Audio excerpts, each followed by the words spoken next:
Bonjour, nous sommes le samedi 25 septembre 2021.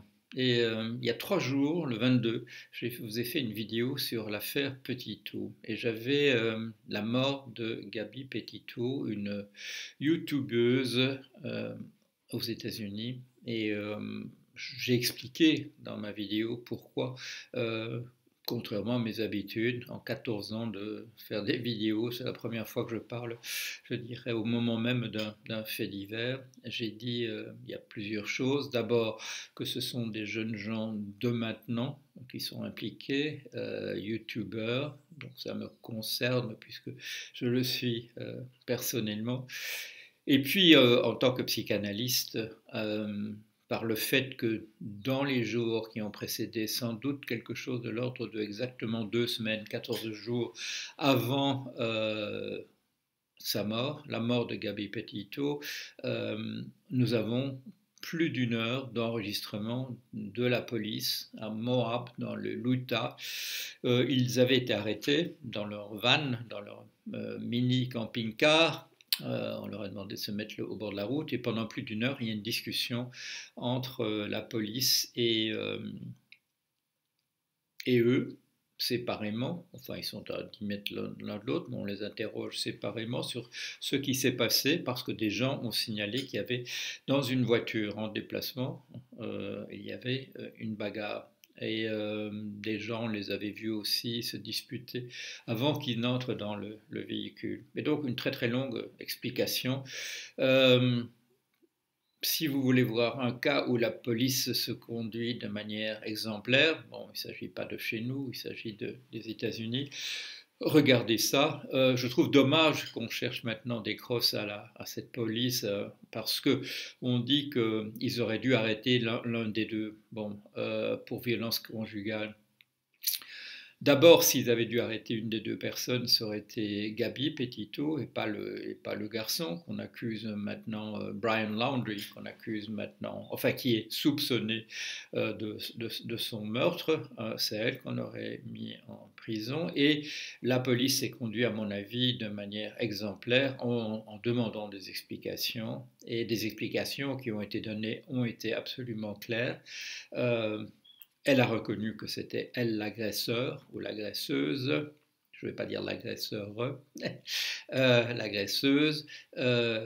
Et elle a expliqué devant la caméra, parce qu'on a pu, la caméra d'un policier, voilà, tout ça a été montré, donc vous pouvez le voir aussi. Elle dit j'ai des problèmes de santé mentale, qu'elle explique d'ailleurs. Je souffre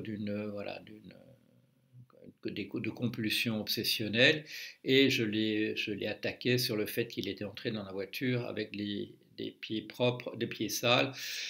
Et quand vous voyez effectivement l'intérieur de leur camping, leur camping-car miniature, vous vous rendez compte qu'effectivement c'est dans un état absolument impeccable, qu'il faut qu'il y ait quelqu'un qui soit à ce point, je dirais, obsessionnel pour qu'au bout d'un voilà, c'est la police qui nous montre ça. Ça fait déjà des semaines, voire des mois qu'ils se déplacent.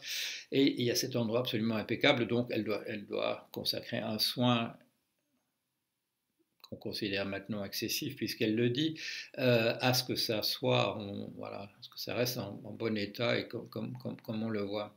Donc, au moment où ils sont arrêtés, donc 14 jours avant sa mort, il n'y a pas de doute, elle est l'agresseur et il s'agit de protéger son ami. On lui demande d'ailleurs on voit sur son visage le fait qu'il a été égratigné, mais sérieusement, c'est pas, je veux dire, c'est pas la caméra s'approche pas pour revoir ça de près, non. Et la police lui demande de relever ses manches. Bon, il a un t-shirt avec des manches mi-courtes ou mi-longues, et pour montrer les bleus, voilà, le fait qu'elle a dû le saisir de manière violente ou lui donner des coups. En fait, on les a vus dans la rue, les gens les ont vus, essentiellement elle donnant des coups. Mais c'est elle qui disparaît. Donc lui rentre seul avec la fourgonnette, la camionnette, et il prend immédiatement, il rentre voilà, chez eux en Floride, donc c'est des milliers de kilomètres du Wyoming qui sera la scène du crime. On les a vus surtout aussi voilà, dans les jours précédents dans l'État voisin de l'Utah. Et il rentre seul, il prend un avocat, et là je vous ai fait la remarque la fois dernière, il est très curieux que la police le laisse tranquille au point qu'elle le fait, alors que le jeune homme rentre seul et qu'il prend un avocat immédiatement. Et là, quand je vous ai dit c'est curieux, on a l'impression d'une complicité de la police locale. Voilà, je le dis, je ne l'ai pas dit il y a 3 jours, mais je le dis maintenant. Parce qu'on le laisse tranquille, voilà, on les laisse tranquille, la famille, pendant 14 jours à peu près, au point qu'au moment où la police revient en disant on voudrait lui parler, la famille dit ah, il est déjà parti depuis une semaine. Voilà, il est déjà parti depuis une semaine. Et où est-ce qu'il est parti? Bah, il est parti avec son sac à dos voilà, dans un marais tout proche d'ailleurs de l'endroit où la famille habite, un marais infesté d'alligators et de serpents. Bon. On sait maintenant qu'il part sans son portefeuille et sans son téléphone. Bon. La famille dit maintenant à la police, oui, on s'inquiète pour lui. Euh, euh, Quelqu'un qui va pour se suicider, il s'en fout d'avoir son téléphone ou son portefeuille avec lui. S'il le laisse à la maison, c'est parce qu'il veut laisser. Voilà. D'abord, il veut laisser croire qu'il est là, parce qu'on peut repérer, la police peut savoir exactement où est son mobile phone, comment on appelle ça, son smartphone. Et donc, si elle regarde où est-ce qu'il est en ce moment, on se dit bah, il est toujours à la maison, puisque voilà, c'est ce que ça indique. Par ailleurs, et donc, pendant les fouilles ont été arrêtées hier, elles vont reprendre dans la discrétion, dit la police aujourd'hui, mais sans le chercher véritablement, mais pendant les 3 derniers jours, la police le cherche activement dans ce marécage, avec des moyens tout à fait extraordinaires, avec des hélicoptères, des véhicules qui ont l'air être faits spécialement pour rouler dans des marécages, des véhicules à la Mad Max que j'ai jamais vu ailleurs. Et voilà. On le cherche là, bien que dès qu'on interroge quelqu'un, on dit que j'ai entendu interroger voilà, dans une petite vidéo, qui dit oui, bon, c'est un marécage, mais enfin il y a quand même une autoroute au milieu du marécage. Une autoroute où on peut faire du hitchhiking, de l'autostop. Une autoroute qui va tout droit vers le Canada. Bon, c'est pas tout près parce qu'on est en Floride, mais elle va quand même tout droit sur la carte, verticalement, elle va vers le Canada.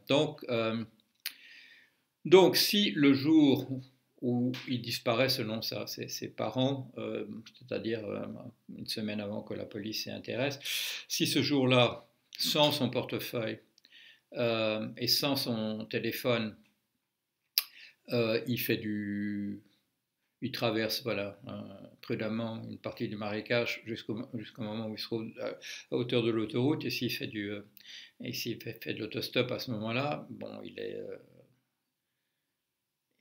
est bon. En un jour ou deux, non, allez, on va dire en 2 jours ou 3, il peut se retrouver, ou 3 jours ou 4, il faudrait regarder exactement sur la carte. Il se retrouve au Canada. Il peut aussi aller vers la gauche, hein, il peut aller vers le Mexique. Et voilà. Bon, donc il peut-être. Il a pu se suicider dans le marécage, mais là, avec tous les efforts qui ont été faits pendant 3 jours, avec des moyens considérables, on aurait quand même retrouvé au moins un bout d'os ou quelque chose flottant quelque part. Donc il est probable qu'il a pris la fuite et que ça s'est bien organisé et qu'il y a peut-être au niveau de la police locale des gens qui aiment bien la famille et qui, ça arrive, hein, et qui l'ont laissé tranquillement se préparer à une fuite, parce que ça demande quand même un peu de préparation.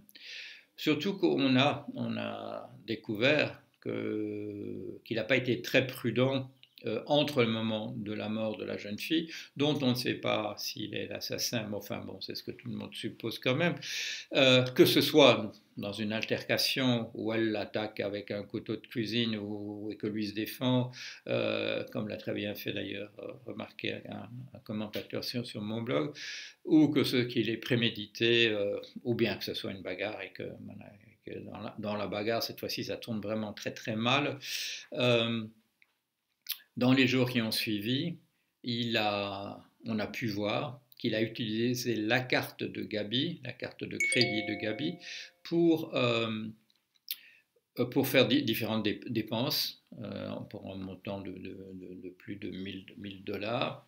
Avec, bon, apparemment, il avait le PIN, il avait le numéro de code. Il a utilisé la carte de crédit d'elle et il a été en particulier pris en autostop sur une petite distance de 25 km, alors qu'il avait offert aux gens qu'il avait pris en covoiturage, là, enfin non en autostop, il leur avait offert 200 dollars, bon, disons 200 euros, pour faire 25 km. En fait, il voulait faire plus, mais il s'est aperçu qu'il y avait un malentendu sur l'endroit où vous allez. Il a demandé à ce qu'on le débarque. Et là, il était seul, mais il était prêt donc à dépenser des sommes importantes pour s'éloigner de l'endroit le plus rapidement possible. Pourquoi est-ce qu'après, il retrouve le van? Parce qu'il rentre avec le minivan, le mini camping-car en Floride.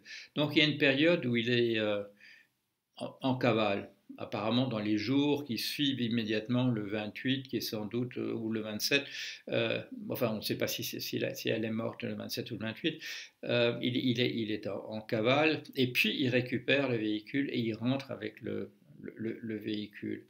Il s'est peut-être dit qu'il fallait filer le plus vite possible, et puis en réfléchissant, en se disant, mais il n'y a pas de raison que personne ne sait rien, que je n'utilise pas le véhicule. Voilà où on en est. Ce qui m'avait intéressé, j'ai dit pourquoi ça m'intéressait, parce qu'on a 1 heure, voilà, 1 heure d'explication de l'un et de l'autre dans la période dont on sait maintenant qu'elle précède un meurtre. Il y a aussi le fait que on peut les voir, on peut savoir. On nous dit maintenant, oui, mais quand il y a voilà, une femme amérindienne qui disparaît, ou quand il y a une femme noire qui disparaît, ou même, j'ai vu interviewer le père d'un étudiant noir qui a disparu récemment, on ne fait pas tout ce ramdam. Oui, on ne fait pas tout ce ramdam, mais eux, ils sont déjà des vedettes. Bon, vous pourrez dire, oui, mais des vedettes youtubeurs, c'est rien du tout. Non, ils sont par rapport aux gens qui regardent ça, ils sont des vedettes. Ils sont sur Instagram, ils font des vidéos sur YouTube, ils font un compte-rendu en direct de leur relation idyllique à traverser les États-Unis. Et puis, si on s'intéresse à ce qui s'est passé, on a cette chose extraordinaire, c'est qu'on a 1 heure d'explication dans la période juste avant. Voilà. Et je vais le dire, j'ai une raison plus particulière, que je n'ai pas dit la fois dernière, pour m'intéresser à cela. J'ai été mêlé aux États-Unis à une affaire de violence conjugale dans laquelle j'ai eu l'occasion, moi aussi, de donner des explications. L'histoire n'est pas exactement la même, puisque, bon, je vous rappelle, dans le cas Petito, des gens voient qu'ils se battent et on les arrête et on leur demande ce qui s'est passé. L'expérience que j'ai eue, je peux le dire, c'est que il se fait que je suis un jour chez mon médecin en Californie, à Los Angeles. Je suis chez mon médecin, et mon médecin, qui est en même temps depuis plusieurs années le médecin de mon épouse, mon médecin s'inquiète, me pose des questions et finit par disparaître. Et comme elle passe un temps considérable à ne pas revenir dans le cabinet, je finis par me demander si je ne dois pas partir, et je jette un œil dans le couloir et je l'aperçois au comptoir, au téléphone. Je m'approche d'elle, je veux lui poser la question, est-ce que je reste ou je dois partir? Et elle me fait un signe, laissez-moi terminer ce que je suis en train de faire. Et sans même retourner dans le cabinet, au comptoir, aussitôt qu'elle a raccroché, là, parce qu'elle a raccroché en fait quelques secondes après que je sois arrivé à proximité d'elle, et elle me dit, quand vous rentrerez chez vous, la police sera là pour arrêter votre épouse. Et je lui dis, mais je ne vous ai rien demandé. Elle a dit non, non, vous ne m'avez rien demandé, mais moi je suis le médecin, j'ai pris ma responsabilité. Euh, j'ai pris la responsabilité d'appeler la police pour arrêter votre femme. Et effectivement, je rentre à la maison, c'était quoi, un gros quart d'heure en voiture, et j'arrive à la maison et il y a effectivement dans mon appartement, il y a des policiers qui attendent en fait mon arrivée pour me dire qu'ils vont emmener mon épouse. Et là, j'en ai parlé une fois, un moment un des moments cruciaux dans une vie, parce que qui vous montre que vous ne vous connaissez ou que vous ne vous comprenez pas entièrement. Parce que là, je dis à la police, je répète ce que j'ai dit à mon médecin, je dis au policier, je ne vous ai pas demandé d'intervenir. Et là, il y a donc 3 hommes et une femme. Et l'un des policiers me regarde fixement et me dit, Monsieur, nous avons les preuves que vous êtes incapable de vous défendre et que votre vie est en danger. Et, euh, et là, il me dit la phrase qui tue un sociologue et un anthropologue. Dans des cas comme cela, monsieur, c'est la société qui intervient pour protéger une personne incapable de le faire. Voilà. Donc, une raison, je dirais, de plus pour que je m'intéresse à cette affaire. J'ai eu affaire à des policiers aux États-Unis dans des circonstances de ce type-là. Voilà. Et quand je vois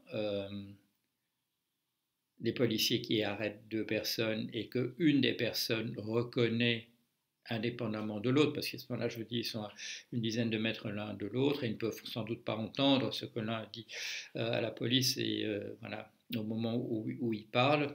Et la jeune femme dit c'est moi, la jeune femme dit c'est moi, j'ai un problème de santé mentale et c'est moi qui lance ces bagarres et elle dit voilà il n'avait pas les pieds propres et je peux pas voilà c'est des choses que je peux pas supporter et dans les jours qui suivent effectivement la tension doit monter et ça finit par un meurtre. On ne sait toujours pas si c'est lui qui l'a tué mais qui d'autre et le fait qu'on l'ait cherché en vain les 3 derniers jours fait penser bien entendu qu'il est en fuite et qu'il a réussi à s'enfuir. Voilà. Est-ce qu'il réussira longtemps? Je ne sais pas. Mais j'avais dit la fois dernière déjà, quand on ne savait pas, bien entendu, ce qui s'est passé les 3 derniers jours, j'ai dit on est en train d'entrer dans une histoire à la Siménon où on a là un homme qui, un jour, on dit pris de remords, mais c'est pas pris de remords, c'est comme dans voilà, le Telltale Heart d'Edgar Poe, le cœur révélateur, ou dans la chute de Camus, veut un jour dire ce qui s'est passé. Voilà, on va voir. Allez, à bientôt.